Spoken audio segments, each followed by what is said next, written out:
Mr. Hansal Mehta on stage. Hansal sir, now is the time to show up. Hi. Thank you. So, as you can see, your colleague Ankur is on the other side right now. So, thank you. Thank you, Hansal. Long time we haven't met. Yes. Yeah, since last night. Since last time. It's the release week. This is a project that has been with you since I think 2019, Yeah. which is a long time for one movie to simmer. What are your current feelings? It's basically I'm asking आपको कैसा लग रहा है Hansal sir? Tell me, you tell me. You know, it's like, delivering one of your most beloved babies. Because you've spent so much time trying to make this film happen. Once the film, actually, when Anubhav decided to produce the film, uh, we had lockdowns, continuous lockdowns. Can you switch off your mobile? Yeah. We had continuous lockdowns and we had to shoot within a bubble. So there was struggle shooting the film. Then there was, after the lockdown, there was litigation. So lockdown, litigation, and ultimately, we have managed with a lot of perseverance, with a lot of love. We are bringing our film to you, and with a lot of pride, we are releasing the film on the 3rd of Feb. And yeah, I'm always I'm nervous, but also happy and relieved that finally the film will be seen by the world. So before we bring in the boys, I wanted to ask, post-scan, there is this burden of expectations that people have projected on you. Do you yourself sometimes feel that that you have to deliver something as impactful as that? Do you think about that a lot? No, I don't. If you do that, the moment you start letting those expectations weigh you down, you end up only, doing lesser work than you did in the past. For me, it's always a fresh start. A lot of young filmmakers ask me, where does your energy come from? It comes from, letting go of what I've done in the past. So, that I don't have an archive of any of my old films. I have no copies of my old films. I don't watch my old films. And I dwell upon them only for the learnings that I get from them. But it's like a new beginning. Every day is like a new beginning. February 3 will be a new beginning, we'll be embarking on something else and we'll start afresh, go into the editing studio, look at the edits of my show and, life just goes on. You like to bring in Zahan and Aaditya? Yeah, I want to introduce two really special boys, Aaditya, Rawal and Zahan Kapoor, to all of you. Both these boys are Nepo kids. So, yeah, but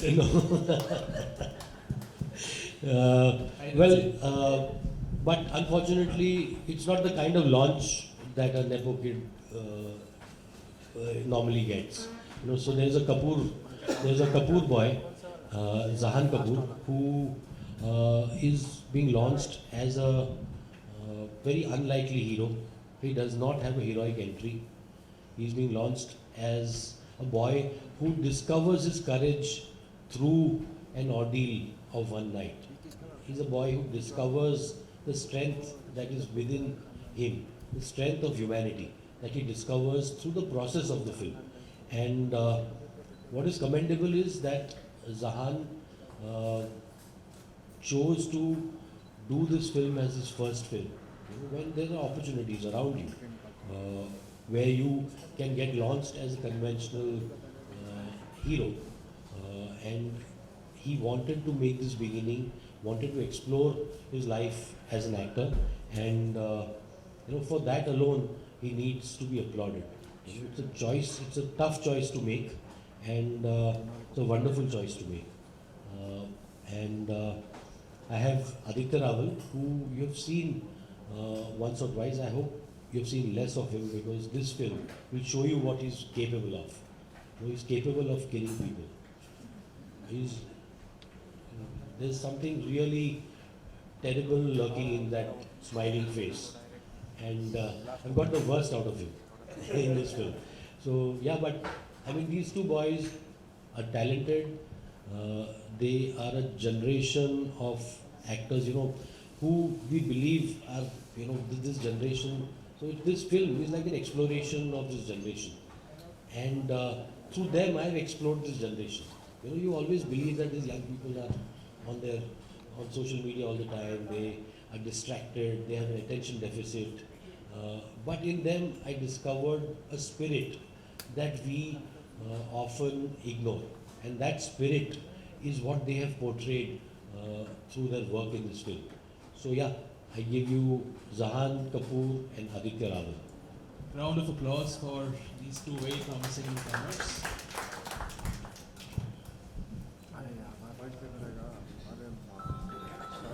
Yesterday I was talking to Rajkumar Rao, who'd come to see the film, and one of the things that he pointed out about Faraz is that it completes your Muslim trilogy, so to speak, with Shahid, Mehta and Faraz. Also, if one sort of probes and looks at patterns in your work, we can see there is a preoccupation with young Muslim men who are persecuted, including Bai, the shot that you did in Modern Laugh. So I'm sure that's not by design that you chase these subjects, but subliminally they come and they are a reflection of your thoughts. How does that process work? Yeah, I don't know. I mean, I always say that you don't find stories; stories find you, and that's what happens. You sort of oscillate towards a story that reflects your concerns about the time that you're living in, about the world that you inhabit. And I think Faraz is part of that exploration. Shahid began as an exploration of the othering, the others, and the othering of communities. So when you say Muslim, for me Muslim is replaceable. Anybody who's othered. And we often skirt these questions. We often ignore these questions. We often take a back seat on these questions.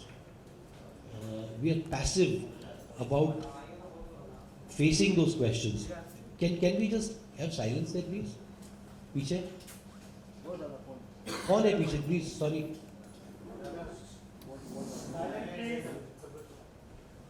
Very distracting. Yeah. So we often let those. So these are just films about difficult conversations of our times. And so Faraz is a step in that direction. So when with Shahid we started a conversation about the othering and about a young man who within that a system that is loaded against him finds a quest for truth, finds his nobility, who discovers his nobility. In Mehta, we sort of explored the completely opposite side of the axis. In Faraz, we are taking head on this conversation of this good versus bad, and using religion to justify the bad. So it is tackling that head on. I think the trilogy, these concerns will not be completed in a trilogy. I think this is an ongoing process. So if you look at this poster, Article 15, Shahid, that it's very telling. So Article 15 can be seen as a part of the same series. There's a story about the othering of caste, religion, until we put people in boxes and we, continue this good versus bad based on people's religious or social identity.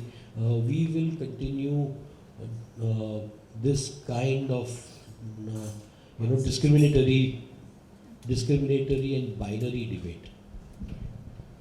Zahan, I wanted to ask you, Hansal joked about being an advocate. Usually, I mean, it's not misplaced. Usually the idea is that, if somebody from a star's family is getting launched, it's a typical conventional heroic debut. You've consciously, and it would have been fairly possible for you to go that route, but you chose this, like a relatively independent film, which, focuses more on the story, not the stardom. A bit about those choices. First of all, I'm completely aware and very, very fortunate to be given that opportunity by a filmmaker like Hansal sir. He saw me hanging around Prithvi and he felt something fit in his mind. At the time, I was trying to seek out opportunities myself. I wanted to go through the route of theatre. Aaditya and I both have a very strong connect to live performance, and we've grown through that medium and discovered our love for the craft from there. And from my perspective, it was always, I mean, these were very nice things, and it's very nice to be in a situation where people can say that you have access. But from me, it was very clear that I wanted to be a part of stories. I wanted to be a storyteller. I wanted to do anything I could to learn and to be in the right position to be able to grow. Hansal sir offered an opportunity of, like he said, it is a part of his process of discovering stories, discovering a character, understanding what makes them tick, a flawed sense of humanity, of how people just struggle with these questions with their lives. And I think all of his movies somehow always find that rust. And it was something that instantly felt like this is not a calculation. This is a genuine attempt to communicate to an audience something very profound, something very soulful, something very current and urgent. And to be a part of that, I think, is the most beautiful thing. So, genuinely just want to be here to serve the story. It is an incredible story. It is a very powerful story. And it is our great fortune that we are allowed to try and give that story some sense of life, some sense of voice. So it's an opportunity that we have been given, and I hope that we have managed to at least put our energy forward and do it some sense of justice. So it's not about making choices as much of it as it is about hopefully just leading from the heart. Right. Yeah. It's very well said. Aditya, I wanted to ask the part that you play of Nibras. It's a dark role. It's somebody who's completely sort of convinced about the ideology that he's standing for. But what makes it stand apart is that he also feels very human. There are a bunch of contradictions in that character and the way you play it. How was this journey to sort of humanize a part that is so clearly, demonic? So to begin with, I think it was in the script. It was in Sir's brief as well. The idea that these are not your run-of-the-mill Khunkar terrorists that you watch in cinema very often. They are human beings. They are, in many ways, lost boys. Sir mentioned the point about religion. Religion can lead to a lot of good, but it can also lead to a lot of bad, because it's about how you react to it as an individual, right? Eventually, it's, as you would say, it's a zaria of getting to some place, right? So I think it was from the get-go, the idea was always to humanize them, because they are, they're lonely, they're lost, they're angry, they're unfortunate that at a particularly vulnerable moment in their lives, they had the wrong person put an arm around their shoulder. That is the real tragedy. And that was something that Hansal sir was very conscious of, was very intent on from the get-go. It's there in the script. I mean, you see the first scene, and we've often spoken about it, where you get that these are boys, they're kids. They could have very well been going to a college match or a football match or something like that. So I think it was always there. And the opportunity to sort of dig into that and go deeper and deeper into, the person that the character I'm playing, as opposed to the external action of going and shooting up a cafe, holding people hostage. I think it was always the intent was always there from the get-go. But I will say that I inherited it in many ways, as opposed to sort of initiating it. Right. Hansal, I wanted to ask you, for you to sort of from a direction perspective, for about nearly 120 minutes you're confined in one space in the film. You're held hostage with the people who are held hostage there, even as a viewer. To sustain that kind of tension for that long, was that particularly challenging for you? Yeah, every film, you take on a film, one is because of the story, that the story and the characters appeal to you. The other is that how do you tell the story, the telling of the story. And that telling is where the craft comes in. And my theory on craft is that craft is always invisible. That craft should not come in the way of the film. So how do I make my craft invisible and yet make the film engaging? That was the challenge. So when a storytelling challenge sort of presents itself to you when you're about to start making film, that's when you feel alive as a filmmaker. And I make films because they keep me alive as a storyteller. They keep me alive. They keep me going. If I wasn't making films, if I wasn't on a set, I don't know if I would be here sitting in front of you today. It's the only reason I am. So, and every film, it's a kick. It's a kick that I get. What do I do? How do I make this absorbing? So we ask for trouble often. Okay, now you have this chamber drama. You're stuck in a chamber, and you have people outside on the streets. You have the entire system outside, and you have this place held hostage. And now what do? So there was a script that we wrote with the map of the cafe in mind, a geography in mind, and suddenly the set was completely different from the geography in the script.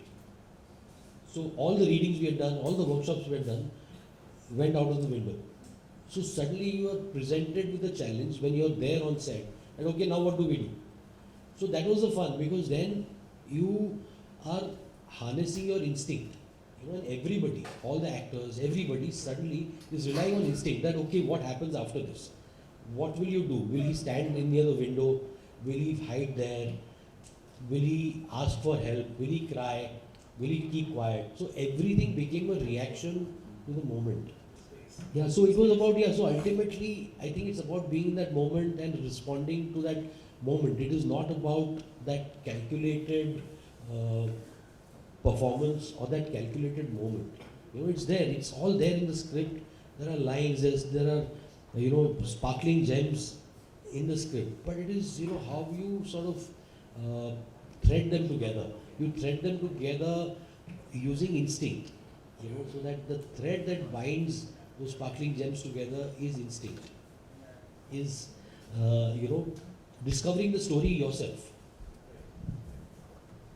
To talk about the release of the film, it's releasing in limited screens on Feb 3rd. What was the thought behind that? Because it's a conscious decision to ensure that you scale up as we go along, or how did you and producer Anubhav Sinha arrive at that decision? I think it was, we know that we don't want to, we are not in that illusion that this film is a weekend film. This entire obsession with the weekend and the box office. I mean, the box office ultimately is the business of those who have invested in the film. So the yardstick that the box office becomes a yardstick for a film's success or its quality is something that has always, upset many filmmakers like me. And you say, why that? And we've always sought producers who support the growth of a film organically. There needs to be an organic growth. There has to be an audience. That every film has an audience. We have to help the film find that audience. We have to allow it to breathe. It cannot just, every film cannot be this blockbuster on a Friday or a Saturday. It has to be given time to breathe. And I think that is the attempt over here. We are releasing it in 15 centers in approximately 100 odd screens. And these are select theaters and premium shows. And we want audiences to, discover the film slowly. As more and more audiences go to the theater, talk about it, have conversations, and let the audience grow. So, I mean, we are trying to, I would say reinvent the game, but to try and find an audience for these films that we make. We want these films to, Faraz could have very easily been a film that would go directly to OTT. But the cinematic experience of Faraz, every film, while there's a spectacle film, there's an RRR, there's a Pathan. There's also a Faraz, which is also to be enjoyed on the big screen. You know, the tension, the immersive nature of the film is something, the sound, the entire, so there is a spectacle which is different from the spectacle that you've seen in Mission Impossible. But yet it is a spectacle. It is meant for the big screen. And we want this film to be enjoyed by audiences, not enjoyed, but at least I want the audiences to get immersed in the experience. Hansal, now this is a question for all three of you before we open it up to the media.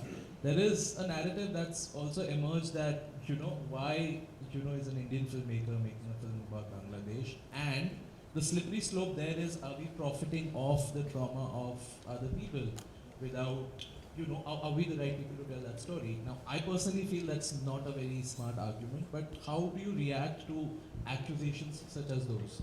I don't even give attention to that. I mean, a story is a story. A story that appeals to me obviously has larger, has a more universal appeal than that one local story. That is the reason the film was made in Hindi, so that I could take this story. I felt that this story had a global resonance. This whole argument of the good Muslim versus the bad Muslim, which has been co-opted by those who want to incite hatred, who want to encourage bigotry. We need to co-opt that. People who believe that religion cannot be misused like this need to also co-opt that conversation. And I can do it only through stories. And this story was a catalyst for that. When I heard the story, when Zahan and I went to Bangladesh, we were moved by what we heard from the accounts that we heard from people. We were genuinely moved. And so human emotion does not have any borders. Stories are not bound by language. Stories are bound by hearts of those who see them. So Holocaust films, have they been made in German? Hollywood has made so many Holocaust films over the years. So I think we have to move beyond these petty arguments, and how can you own something that affects all of humanity? No country owns it. I mean, we as a race need to empathize with the victims and completely denounce the actions of those who do these things. Zahan, any thoughts on, while playing something that is inspired by a real person, how do you tread that tightrope? To be honest, it was looking for guidance from the filmmaker, from Hansal sir. It has been, Aditya and I have spoken about this. This film, the conversation started in 2019 with me. We went to Dhaka, Bangladesh together to do research, to discover the story, to discover the character, to discover the version that we can present to hopefully touch everyone across border, across language. And we struggled through that, through 2 lockdowns, through everything. But we had nothing better to do in a way, and Hansal sir kept us busy. But it's a testimony to Hansal sir. He had every other offer coming at him. Post-scam release, it was the phone wouldn't stop ringing. But Hansal sir also